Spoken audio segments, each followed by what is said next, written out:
সরকারের ১০০তম দিন পূর্তি উপলক্ষে কি বলবেন ডক্টর ইউনূস? ভাষণে দেশ ও জাতির জন্য আসবে কি ধরনের নির্দেশনা? সবাইকে সালাম জানাচ্ছি। আসসালামু আলাইকুম। সন্ধ্যা ৭টায় সব প্রশ্নের উত্তর নিয়ে টিভি পর্দায় এলেন অন্তর্বর্তী সরকার প্রধান। নির্বাচন, সংস্কার, অর্থনীতি, শেখ হাসিনার বিচার, গণহত্যা সহ নানা বিষয়ে ভাষণ দিলেন টানা ৩৪ মিনিট। পুরোটা সময় সাবলীল বক্তব্যে তিনি আবারও মন কাড়লেন অগণিত মানুষের। পরিস্থিতিতে আমাদের দায়িত্ব গ্রহণ করতে হয়েছে। ভাষণের শুরুতেই মুক্তিযুদ্ধের লাখো শহীদ এবং গত জুলাই আগস্ট মাসে ফ্যাসিবাদের বিরুদ্ধে ছাত্র শ্রমিক জনতার অভ্যুত্থানে সব শহীদকে স্মরণ করেন তিনি। প্রতিটি হত্যার বিচার আমরা করবই।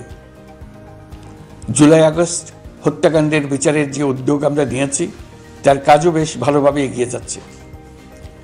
পতিত স্বৈরাচার শেখ হাসিনাকেও আমরা ভারতের কাছ থেকে ফেরত চাইব।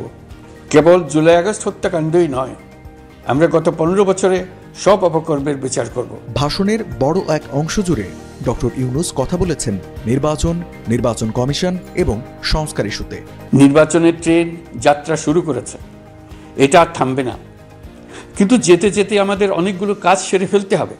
এই ট্রেন শেষ স্টেশনে কখন পৌঁছবে সেটা নির্ভর করবে কত তাড়াতাড়ি আমরা তার জন্য রেল লাইনগুলো বসিয়ে দিতে পারি, আর তা হবে রাজনৈতিক দলসমূহের ঐক্যমত্যের মাধ্যমে। আমি নিশ্চিত নই সংস্কার প্রস্তাবসমূহ বাস্তবায়নের সুযোগ আমরা কতটুকু পাব, তবে আমি আপনাদের কথা দিচ্ছি, আপনারা সুযোগ দিলে প্রয়োজনীয় কিছু অত্যাবশ্যকীয় সংস্কার কাজ শেষ করেই আমরা আপনাদের কাঙ্ক্ষিত নির্বাচন আয়োজন করব। ততদিন পর্যন্ত আমি আপনাদের ধৈর্য ধারণ করার অনুরোধ করব।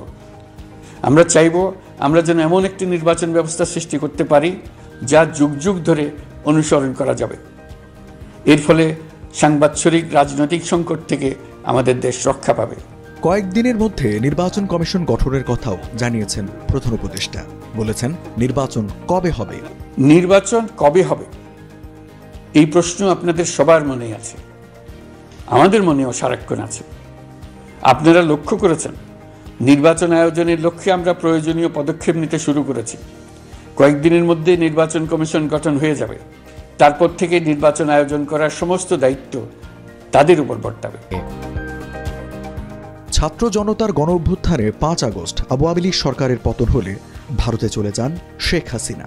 এরপর শান্তিতে নোবেল বিজয়ী ডক্টর মোহাম্মদ ইউনূসের নেতৃত্বে অন্তর্বর্তী সরকার শপথ নেয় ৮ আগস্ট।